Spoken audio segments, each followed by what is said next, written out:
Tonight on the podcast, we're talking about the Chris Hemsworth Hulk Hogan biopic not being a done deal, brother. Bryce Dallas Howard potentially doing more Star Wars, directing more Star Wars. A Punchman Live-Action. WWE Chairman Vince McMahon in hot water. Jeff Hardy in hot water. Venom III. And oh, so much more. Hit that intro.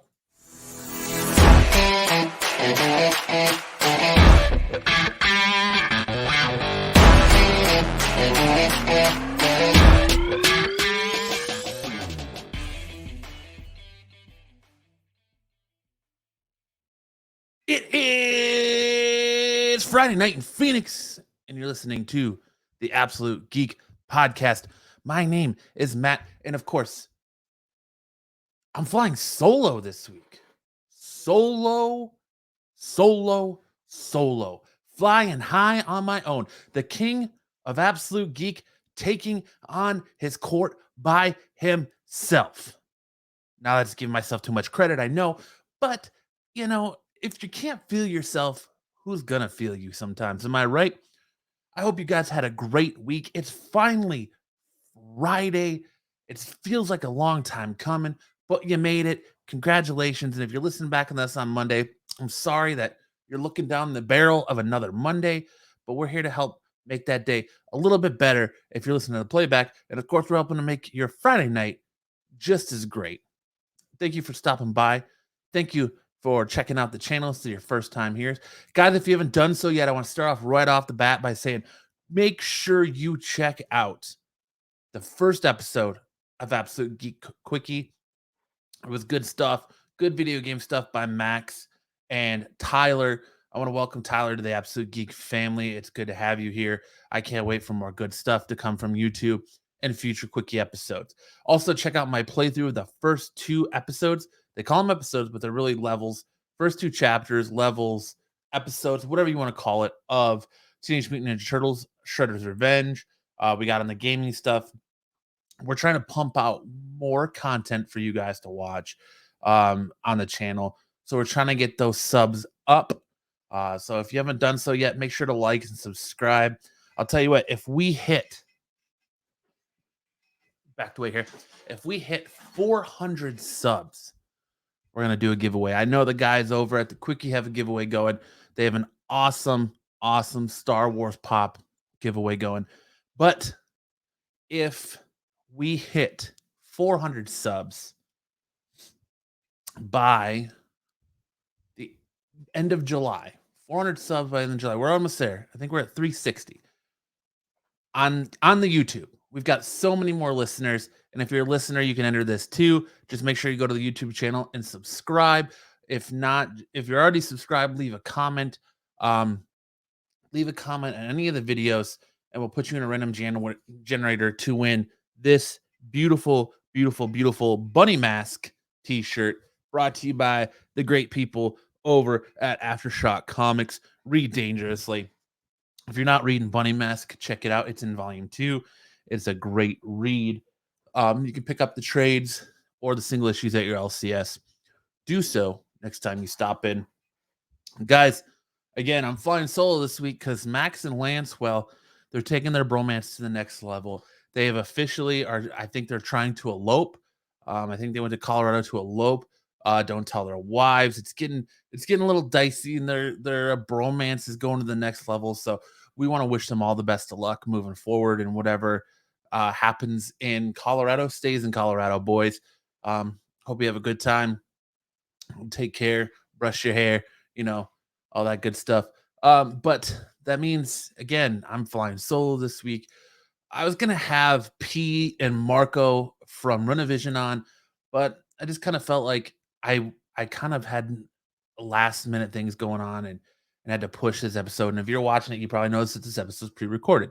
Well, it's pre-recorded because we've got some family stuff going on that I need to attend to. So I'm not able to be here live to do it for you. And I wanted to make sure that you guys had a show. You deserve a show.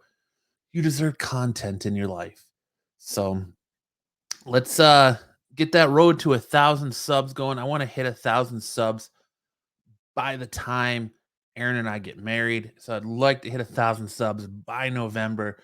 We're at 360. We're killing it. We got some great giveaways. We got some great content coming up. I'm planning on trying to bring back Matt and a Matinee, my movie review podcast. Maybe I'll try and get Aaron to do that with me. We'll see how that goes. But right now, we've got a lot of great content for you. We're trying to get together a playthrough of Teenage Mutant Ninja Turtles Shredder's Revenge with me, Max, and Lance.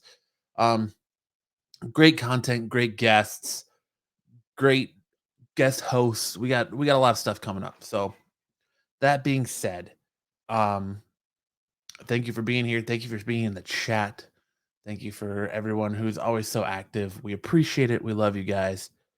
And we couldn't ask for a better friends, because I don't want to call you listeners. You're friends. If you ever talk to us or you converse with us, we quickly become friends.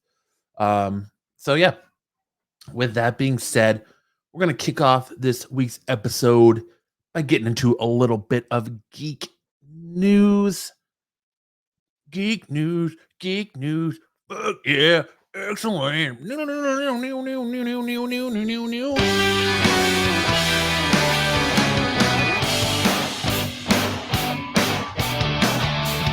That's probably not going to be the intro for Geek News, but I just had it loaded up in the deck and I thought, why not?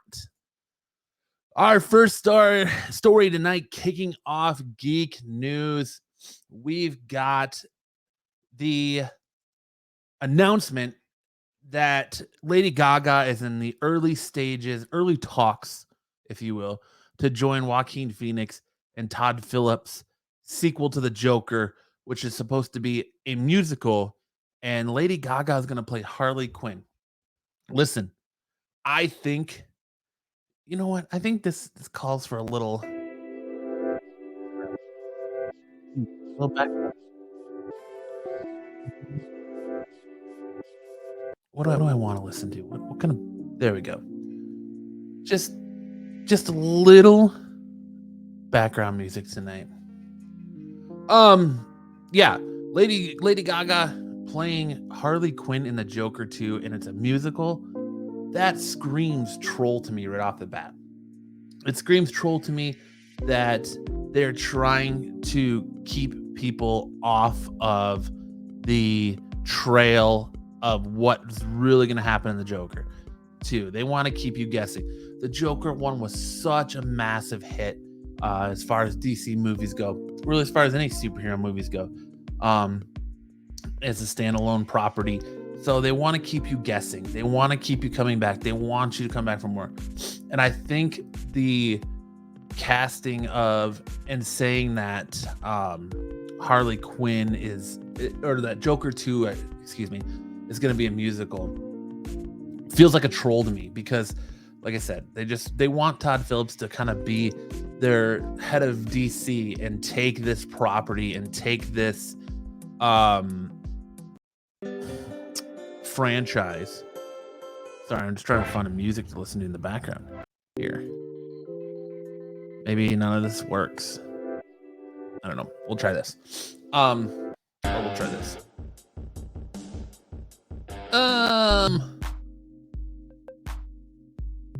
Sorry. I'm playing with music here. All right. So, does this work as a musical? Do they lose so much direction with The Joker 2 if they go to a musical? I think so. I think it's just, like I said, a giant troll, because they're trying to keep everything hush-hush. They want to keep you on your toes. They want to keep this movie as exciting as the first one. They want to build on that success. Not a lot of people like musicals. All right? There are some musical fans out there. I'm just going to stop this music. There are some musical fans out there, but not a lot of people dig musicals. So they're risking hurting their numbers by making this musical. And unless they're trying to play on maybe like the thought that this might intrigue people, or that this might like get you to go to the theater just because you're like a Joker musical. How's this going to work? How are they going to do this? This, I've got to see this, and it's going to put your butt in seats. I don't think that's the case. But where do you go to build off the first one? Because this is not Joaquin Phoenix, although he was a fantastic Joker and is probably my favorite Joker, he's right up there with Heath Ledger to me. Um, he's definitely not the type of Joker you would expect to see go up against the Batman, and rightfully so.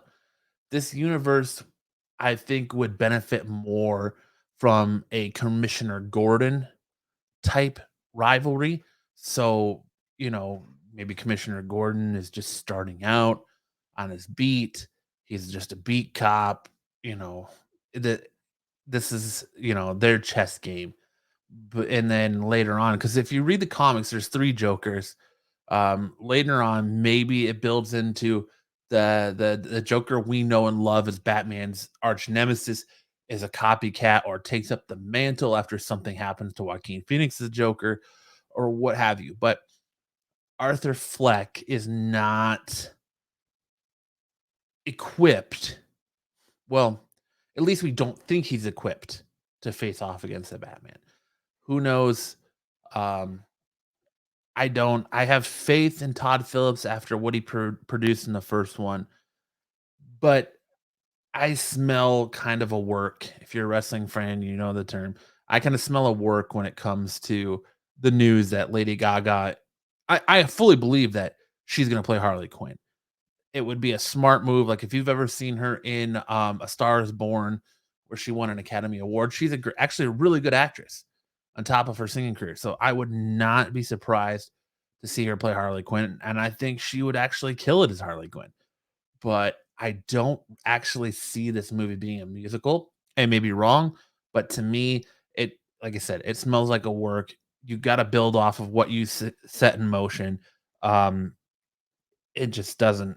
I don't see how it being a musical is going to fit. And you kind of think like someone like Joaquin Phoenix, who, as we've said before, really chooses his roles and is a little bit more choosy about the stuff he does, would I don't know, maybe it's outside of his realm enough to where he'd be like, "Yeah, I'll do that. Let's do it a musical." But I think that this property, since it won him his first Oscar for Best Actor, would be a little bit more near and dear to him, and he'd want to take it to the next level and play a little more close to the chest. And I think turning this movie into a musical would just make a mockery of the property. So I could be wrong. I could be completely wrong, and it might come out and be fantastic, fucking fantastic. But I can tell you, for me personally, I'm not a musical fan. So my um, there's been a bunch of movies that I've seen trailers for, and then like someone has said, "Oh, well, that's a musical," and I'm like, "Eh, all right. I guess I'm not interested in that anymore." So we'll see how it builds. We'll see where it goes once more comes out. It's still very early in not only her negotiations, but the planning stages. There is a script. We've all seen the photos of Joaquin Phoenix reading the script. So we know there's a script, but I just, I think, like I said, it being a musical would turn people off from seeing a sequel to this movie. And I hope that's not the case. And I know me personally, if it was a musical, I would probably be less inclined to sit through it and watch a sequel. But moving on, we got Thor IV set an MCU record for being the first film with partial nudity. Everyone knows the scene we're talking about.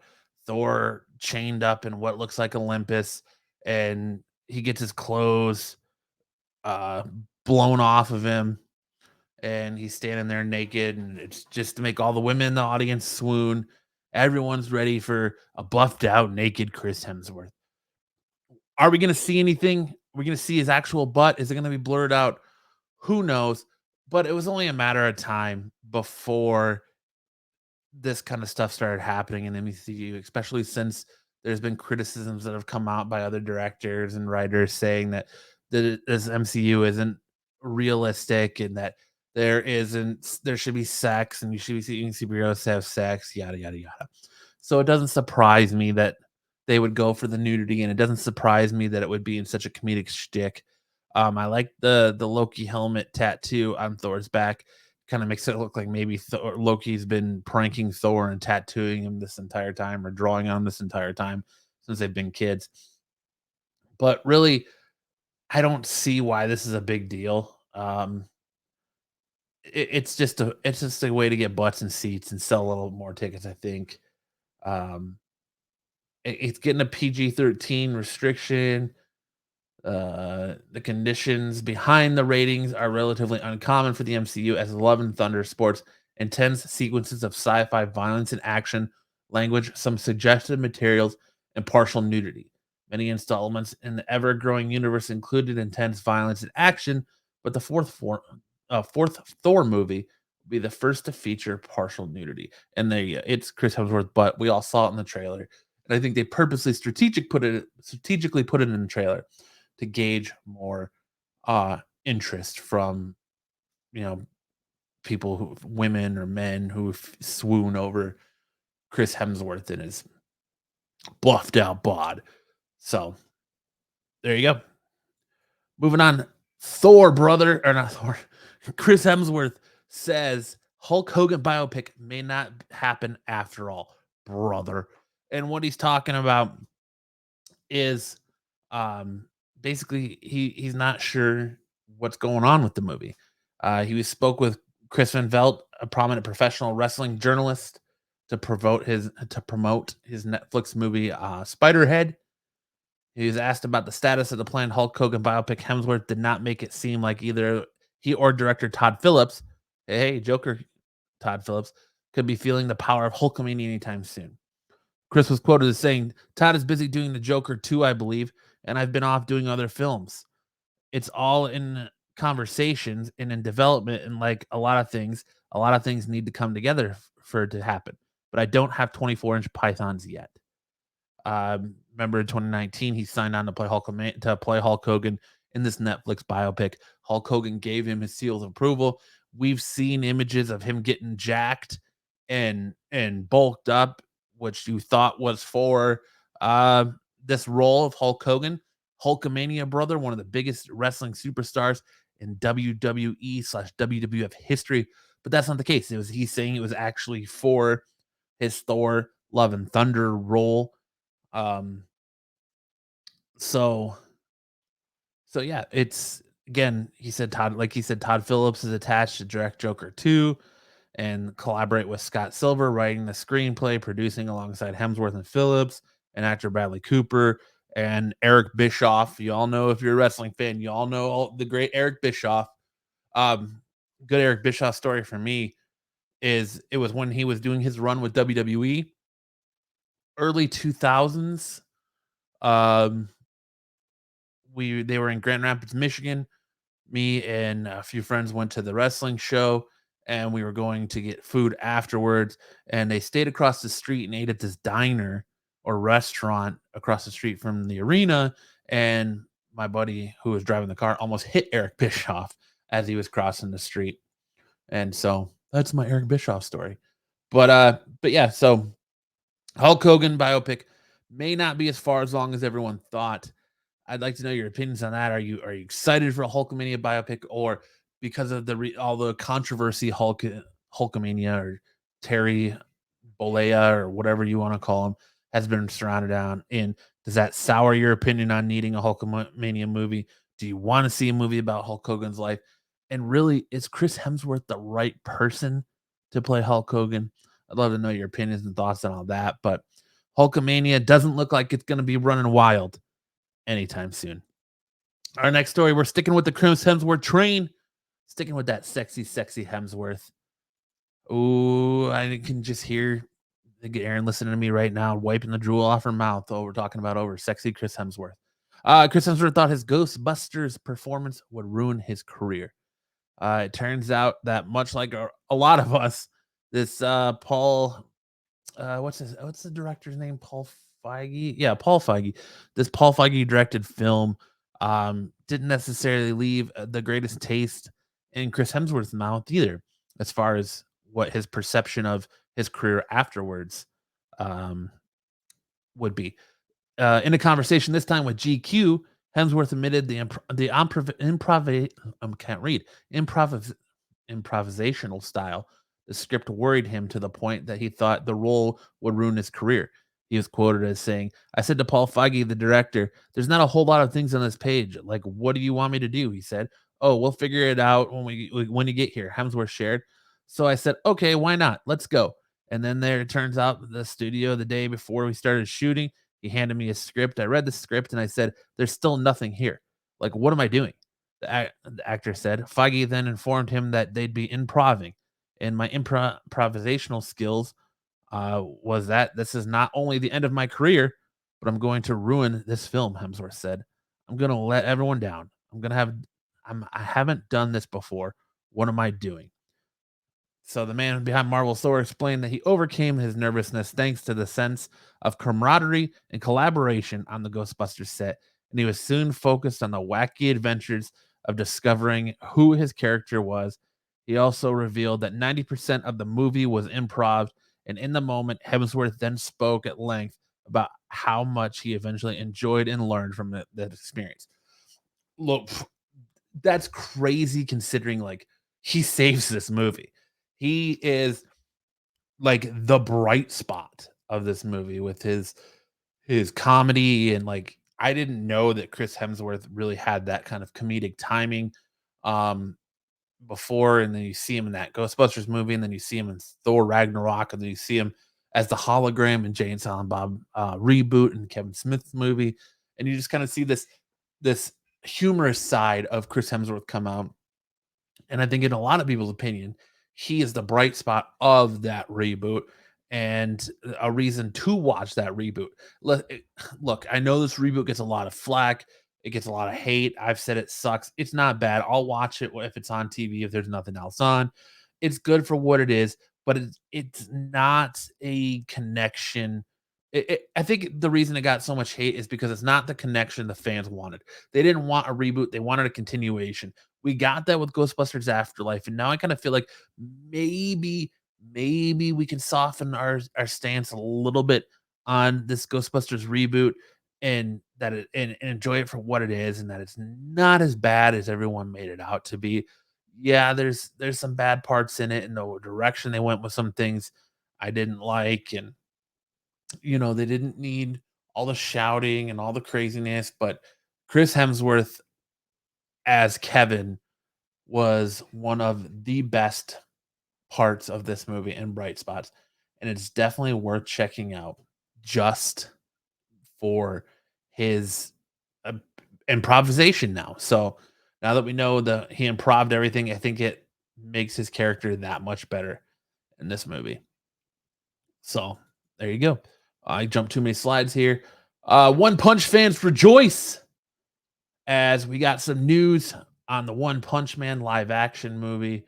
For a long time, this movie was in quiet. I know we got the announcement a few years ago that they were working on a One Punch Man movie, and there was not any movement on it. But it looks like it is finally moving forward as Justin Lin will be overseeing the movie for Sony Pictures, and the internet is making the perfect casting for what they're saying. Listen, this is the internet's opinion here. And the internet is undefeated. We all know that when it comes to memes, but take its opinion with a grain of salt here. They're saying that Jesse Eisenberg would be the perfect casting for Saitama. I don't know if I feel that way because they're saying he's a scrawny, wimpy looking dude who looks good bald, and they could find anyone really that fits that mold, I think. But um, Justin Lin, a Fast and Furious director, we know how Fast and Furious goes over the top and can get crazy. So I think Justin Lin is, as far as the action goes, is probably a very good choice by Sony to oversee this film. It doesn't necessarily say he's directing it. It just says that he is overseeing it, which I'm sure is probably going to turn into him directing it, if nothing else. But if you don't know One Punch Man, if you're new to the game and you haven't ever seen One Punch Man, I highly recommend watching One Punch Man. It's kind of the story of a man who was tired of being weak, tired of being picked on, tired of never being able to fend off the bully. So he took matters into his own hands, and he does this vigorous workout regimen with like 100. I think it's like like 100 squats, 100 sit-ups, 100 push-ups. You know, something like run X amount of miles a day, crazy stuff like that. Um, that makes him super strong, where he takes out his enemies in one punch. He's pretty much undefeated, indestructible, and he, along with his mentor, or well, I shouldn't say mentor, mentee, because he would be the mentor. His mentee, Genos, who is a cyborg who Saitama runs into. They're trying to be superheroes. They want to be superheroes. And in this world, superheroes have a ranking system, S being the absolute best. So Saitama tries to become a professional superhero, where Genos gets an S ranking.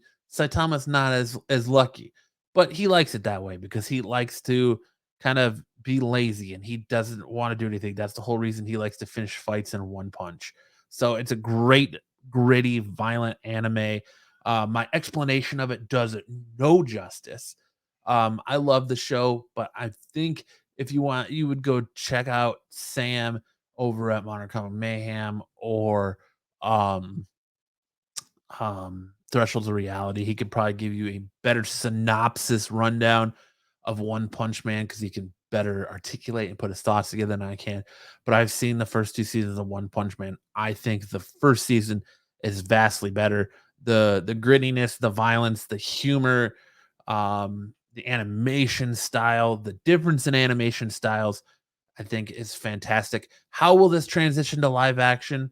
Probably the same way Dragon Ball Evolution transitioned. Probably not that well, but I'm here for it nonetheless. I'm a Dragon Ball mark. I'm a One Punch Man mark. I will be there in the seats to see a live action One Punch Man. Because let's be honest, it's 2022. This movie might come out 2023 or later. It can't be as bad as the live action adaptation of The Last Airbender. It can't be as bad as the live action adaptation of Dragon Ball in Dragon Ball Evolution. It's got to go somewhere, right? It's got to be better than that, right? One can only hope. And I hope that Saitama, like his name says, one punches it out of the park and ends the curse of terrible anime adaptations. And because Ghost in the Shell wasn't that great either. I'm here to tell you. So the live action Ghost in the Shell, that is. The animation, the anime is fantastic. The live action, not so much. So here's hoping, fingers crossed, ladies and gentlemen, fingers crossed that Justin Lin can produce a good One Punch Man movie. And yeah, hopefully we'll hear more from what's going on with that soon.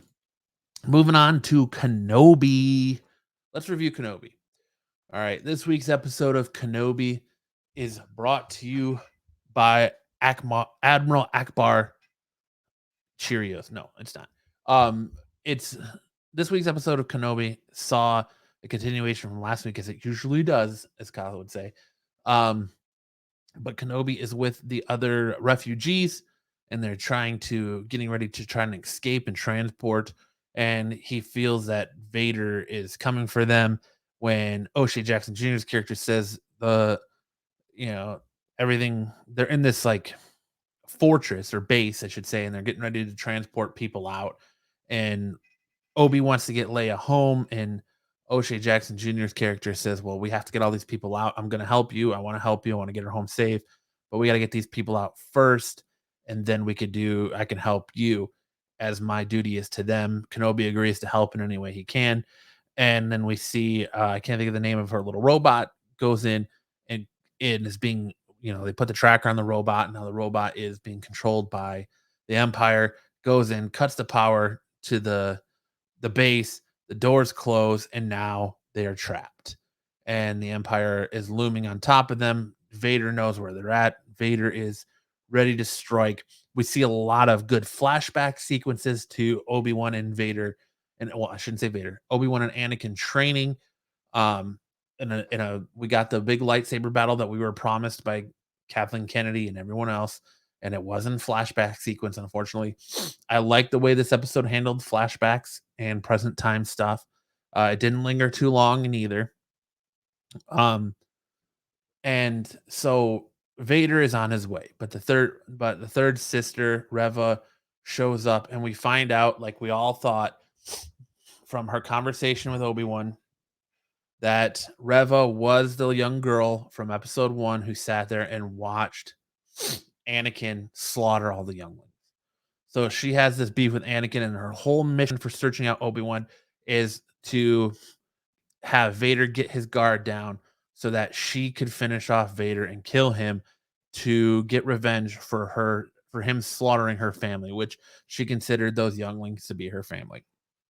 So in doing so, as they're laying siege to the base, as the Empire's leading siege to the base, Obi-Wan and Reva have a conversation, and Obi-Wan is like, "Look, I can help you."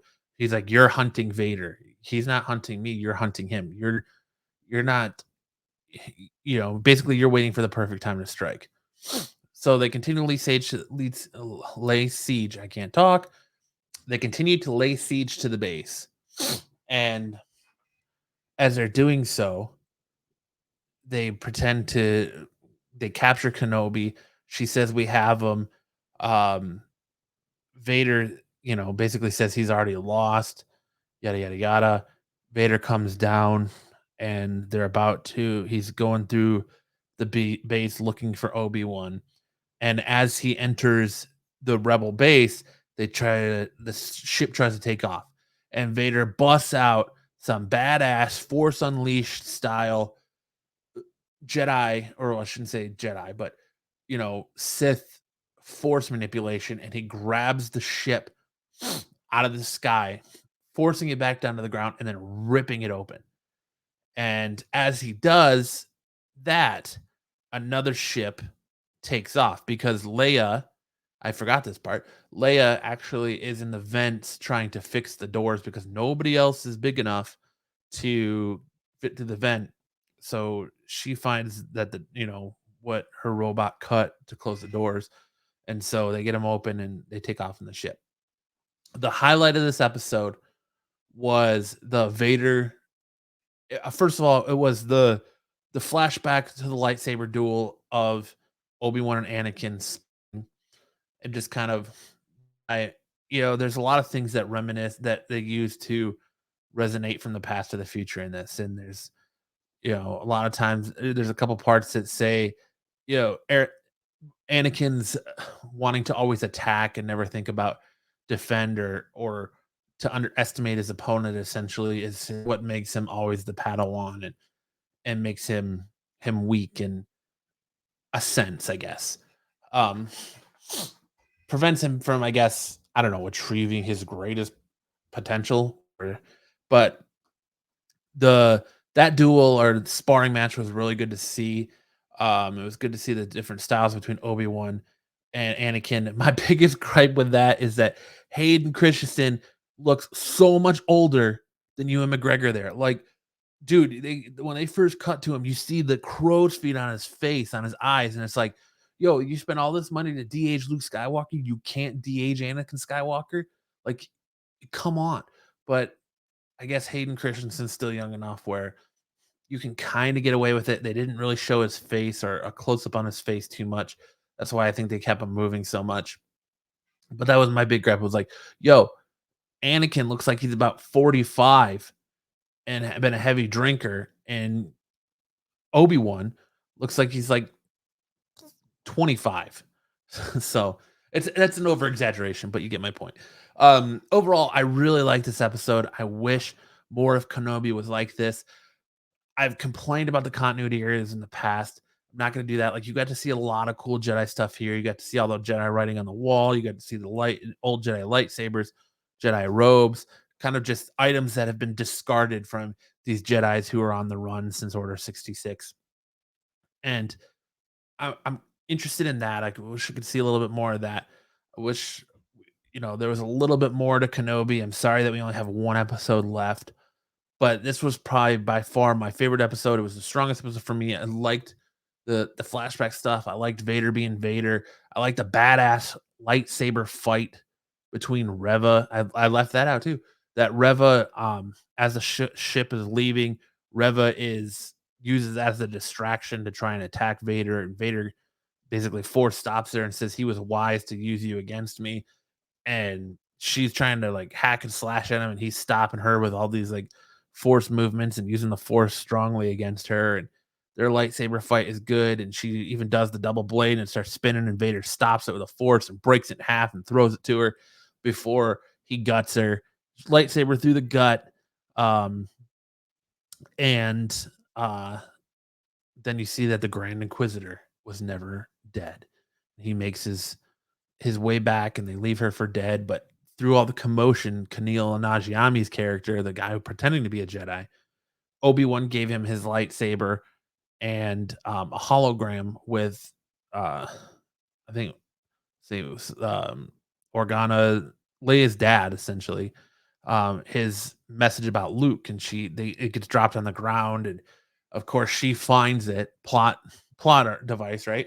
She finds it on the ground, crawls over to it, and it says something about the boy, and basically information about Tatooine and Luke Skywalker.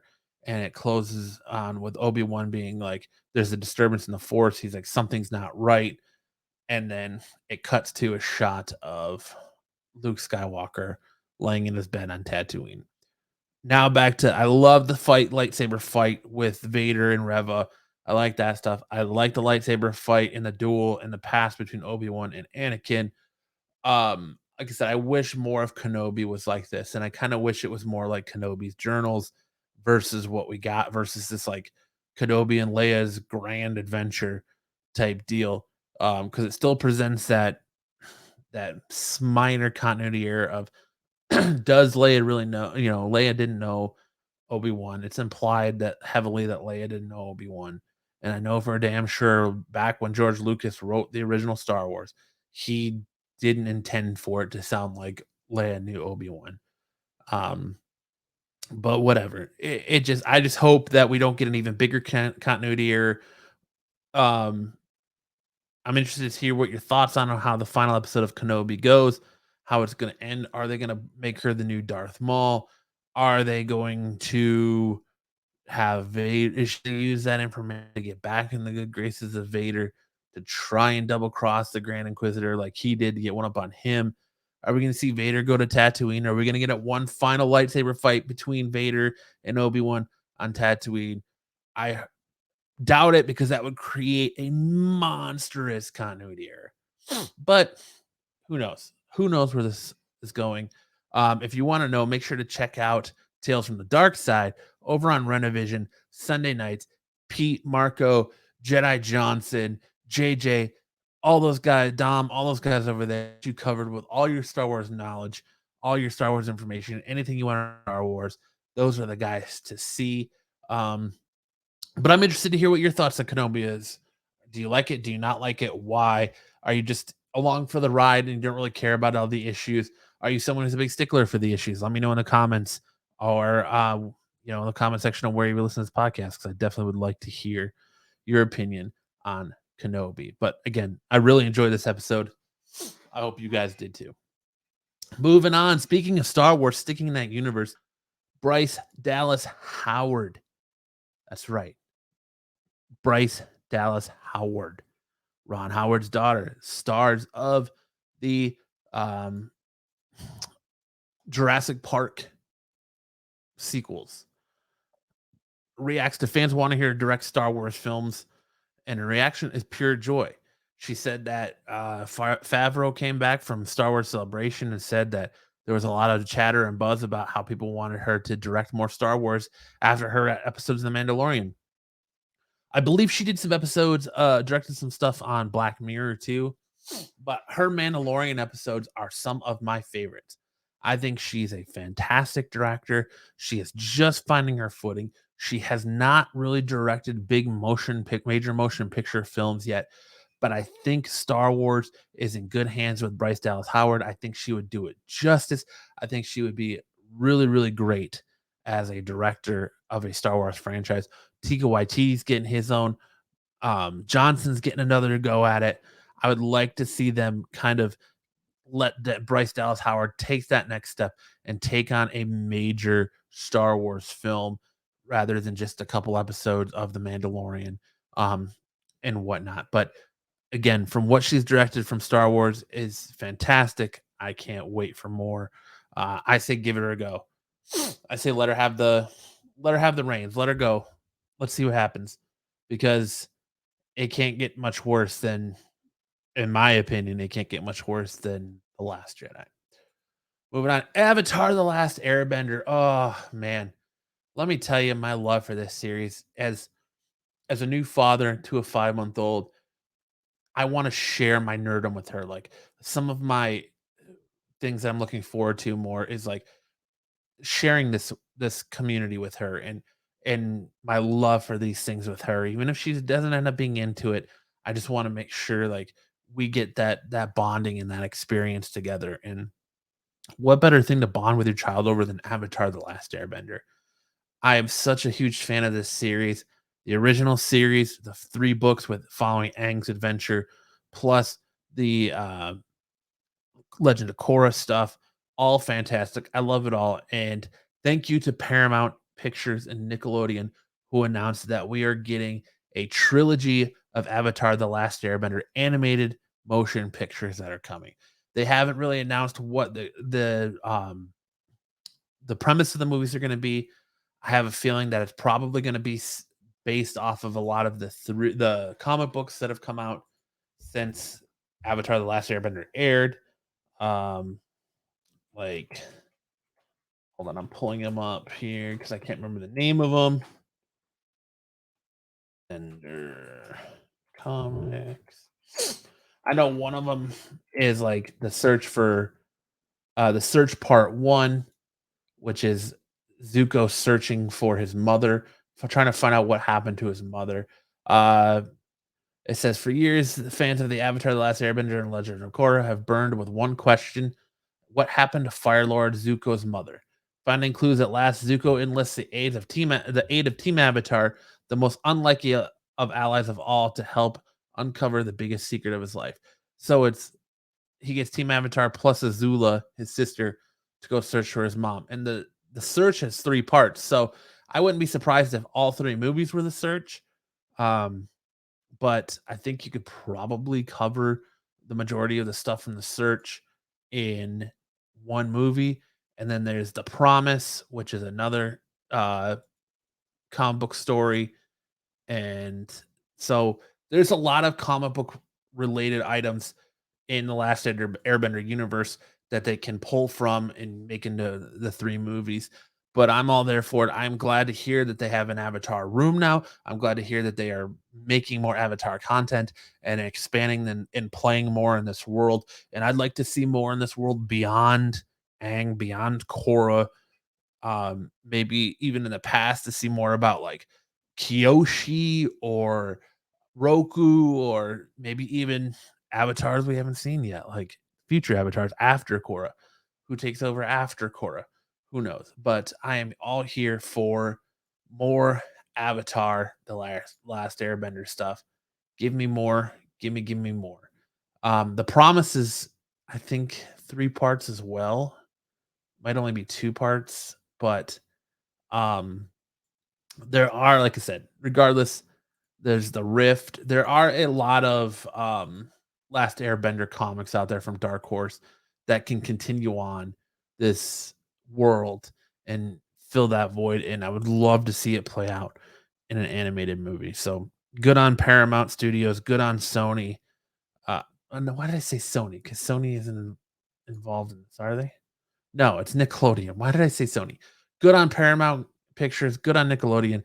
I can't wait to see these 3 animated motion pictures from the Last Airbender universe. Moving on, we got our first news at Venom 3. Tom Hardy shared the cover of the script, which he is a co-writer on, I guess you could say. Uh Look, Venom 1 and 2 weren't great. Venom 3, I don't hold my breath that it's going to be even any better.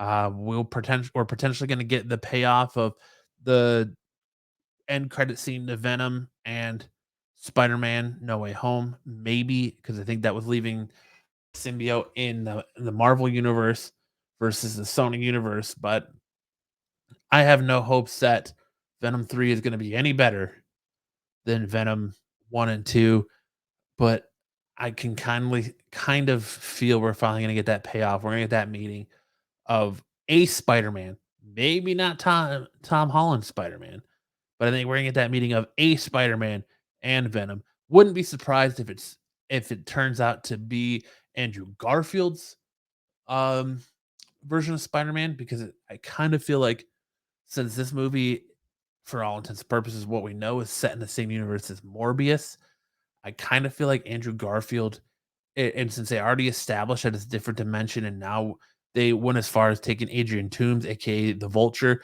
out of Tom Holland's Spider-Man universe and putting him into this universe, it only makes sense that we would have a Spider-Man who hasn't had a run-in with anyone yet. So, yeah, Tobey Maguire has his Venom. We have this different version of Venom. It would make sense for Adrian Toomes is from Tom Holland's universe. So it makes sense that this Andrew Garfield will be the Spider-Man of this universe. Supposedly we're supposed to find out who the Spider-Man of this universe is sooner rather than later, but who knows? But I just think that that's what the focus on Venom 3 is going to be is the finally the introduction to Spider-Man in that universe. Um, will that change the game? Who knows? There seems to be a rejuvenation of Garfield fans and call for Garfield to get another crack at a Spider-Man movie. Um, I if he's in it, let's be honest, if he's in it, I'm going to see it. But I'm not sold on Venom 3. I guess I'll have to hear what the plot is first and hear what their ideas are. But so far, they've kind of went very left field with his character. Um, as far as his roots that are rooted hard in the Marvel universe and Marvel comics, but who knows? Maybe the third time's the charm for this franchise, but I don't know. Moving on to our next topic tonight. Vince McMahon, the old chairman of WWE, is being investigated by his board for a secret $3 million hush pact that he entered into with a former female employee that he was rumored to be having sex with, and it was going to come out. She was an employee of WWE. Nobody knows who it is yet, but they got wind of this secret affair, and that Vince McMahon paid her $3 million, kind of like a NDA hush hush. I think they're probing to find out if there's any more.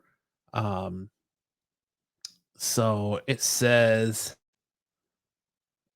uh, in January 2022, separation agreement bars the now former employee who was hired as a paralegal in 2019 from discussing her relationship with Vince McMahon or disparaging him in any way. So there you go. Pay attention to that. Could be turmoil within WWE even more than it is. WWE is still profitable despite laying off a bunch of their employees and wrestlers over the last couple of months and years. But maybe it's because Vince McMahon needed to get his $1 million hush money.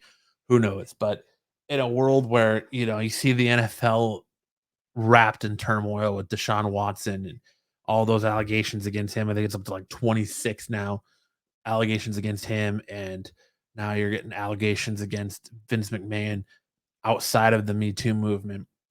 Um, who knows where this goes from here, but it's just, I figured I'd throw some wrestling news in there because it's shaking the foundation of the biggest wrestling company in the world. Like WWE is where most professional wrestlers end goal is they strive to get to, and who knows what the landscape of that's going to look like. And it would make a lot of sense as to why they've been trying to sell or rumored to be trying to sell that company, because Vince was just waiting for this news to come out. But who knows? I'm not up to date on the latest greatest on the situation. I just know that as a professional wrestling fan, it's very intriguing that the WWE board is looking into the what I don't even know, chief executive officer or chief executive of the company. I think that's his official title. Um, Paying hush money to a departed employee who had an alleged affair with. So who knows? And apparently it was leaked by people who are close to this person. So who knows what the real story is? I'm not gonna throw blame or anything like that. But you know, if he was unfaithful to his wife, that's of course discouraging. But who knows, man? We live in a crazy time. But moving on to another WWE ex WWE employee, current AEW star Jeff Hardy, who was recently arrested for another DUI, and he was seen apparently the night before throwing back. He's a musician also. He was throwing back whiskey shots that night, and then he got in his car and started driving. And apparently, I mean, you can see of it everywhere. There's dash cam footage from the cops pull him over, and they've got him at gunpoint at certain points, and they're pulling their guns on him. People they say in the video that people were calling 911 because he was erratically driving on the road. This isn't his first offense. He's one of my favorite WWE superstars of all time. I love me some good old school Hardy Boys matches. Jeff, in particular, has always been one of my favorites, but he's got a real substance abuse problem. He's been in and out of rehabs, and WWE was focusing on helping him, and now AEW has since suspended him without pay, as and are focusing on helping him and wanting him to get into treatment programs, which apparently he's open to, but it's just another relapse, long line of relapses that Jeff Hardy has had. I hope Jeff Hardy gets help this time. I hope he can stay clean. But unfortunately, in my opinion, this is just my opinion, podcaster online, that Jeff Hardy's issues won't be successful in getting help until he gets out of the wrestling industry and retires. Gets he gets sober, and then he goes right back to throwing himself off top of ladders, off cages, crashing down through chairs, doing all this crazy high flying stuff that he used to be able to do when he's younger. His body has since paid for it, and now he's beat up, and he's probably in a lot of pain. He's probably using this, as a lot of wrestlers do, to numb the pain and to numb the pain of everyday life from taking all these bumps and bruises. They'll turn to prescription drugs or alcohol or what have you to help get from day to day and territory to territory, stop to stop, show to show, whatever it is. But I think that Jeff Hardy's real change clean only comes once he has retired from professional wrestling and is no longer seeking um, glory in professional wrestling, which he doesn't need to, honestly, because he's he's done it all. He's been champion everywhere he's gone. He's a multi-time tag team champion in every promotion he's been with his brother Matt.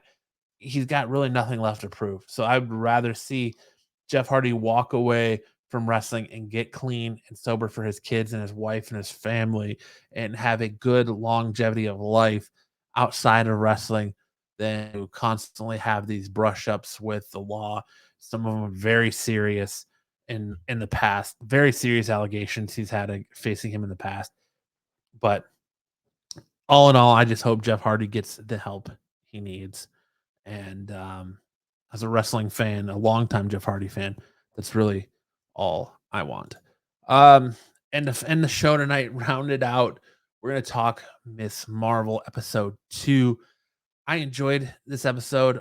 We saw more of Kamala Khan testing her powers out with Bruno, trying to get a control of him.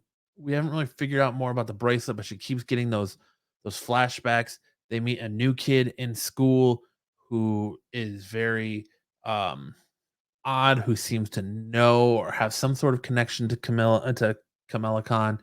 You don't really know that yet, but they have kind of like a little romance type thing. And then they go to I like that you got to see a little bit more of their culture in this episode. You got to see them going to the mosque. You got to see them, doing the whole feet washing thing, the praying, all that Muslim stuff that a lot of us non-Muslims aren't privy to or don't get to see that often. I'm glad we got to see that a little bit.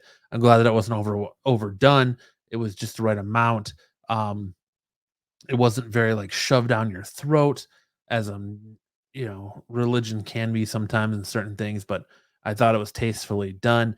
Then you see her at the fair, and her friend is running, I'm assuming, for like president of the mosque or board of the mosque or something along those lines.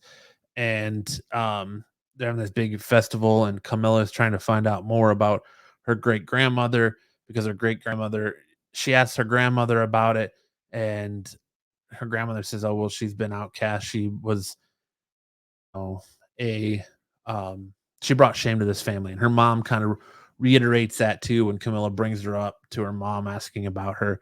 She talks about the shame that her great grandmother brought on the family, and everything like that. And, um, they're at the festival talking with all of, like, I guess you'd call them, I think she refers to him as aunt, but a lot of the different groups there, and she's a lot of the elder women in this group, and they're talking about how they knew her great grandmother, basically the same thing, the shame she brought on the family, and kind of why she was ousted, and things like that. And then a little boy who's in a tower taking selfies and using those damn Snapchat filters falls out, forcing Camilla to try to save him um, with powers. And as she's doing so, the bracelet gives her another flashback where she's a woman standing there, and as she saves the kid and she's trying to get away, the Department of Damage Control, which you see from the after credit scene of the first episode, and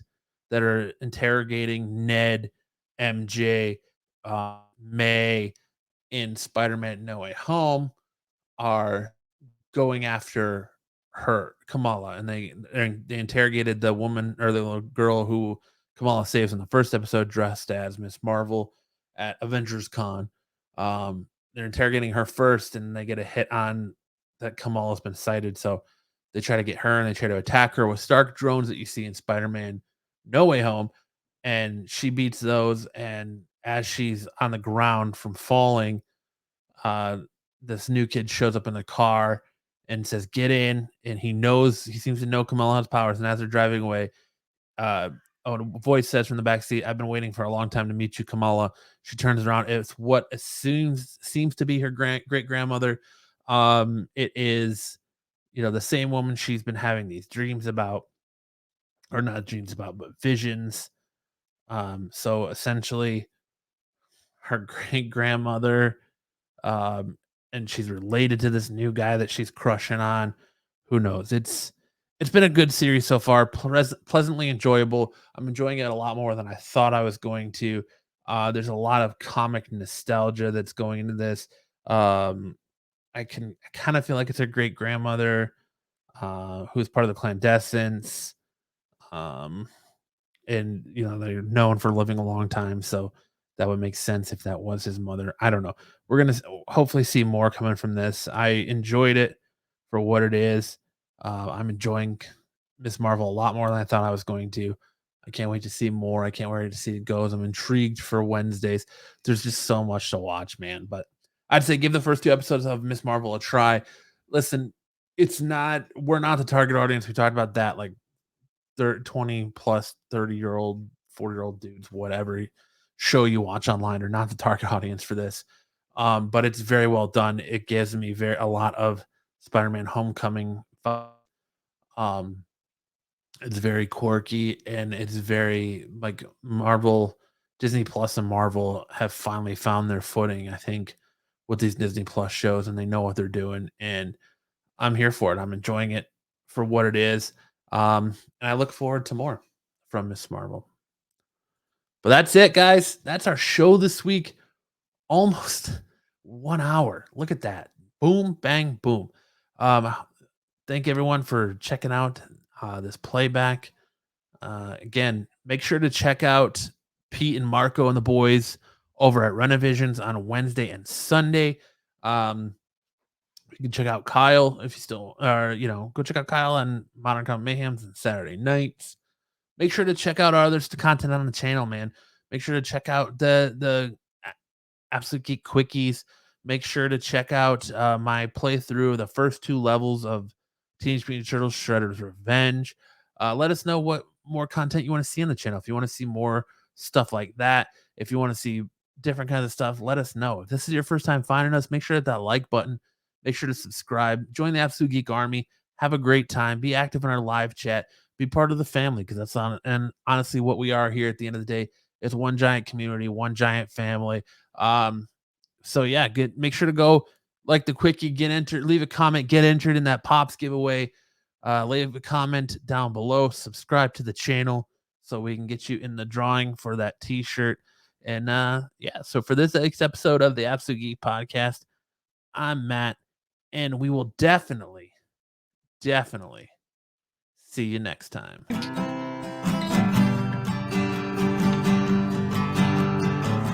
All you freaks and geeks, come all you freaks and geeks, let's listen to Absolute Geek. Absolute Geek. We'll go ahead and spread our cheeks, Spread the cheeks. and drink And some we're for Cosby wine. we'll Come drink on, some you Cosby wine. It makes me feel real fine. See you next time on the Absolute Geek.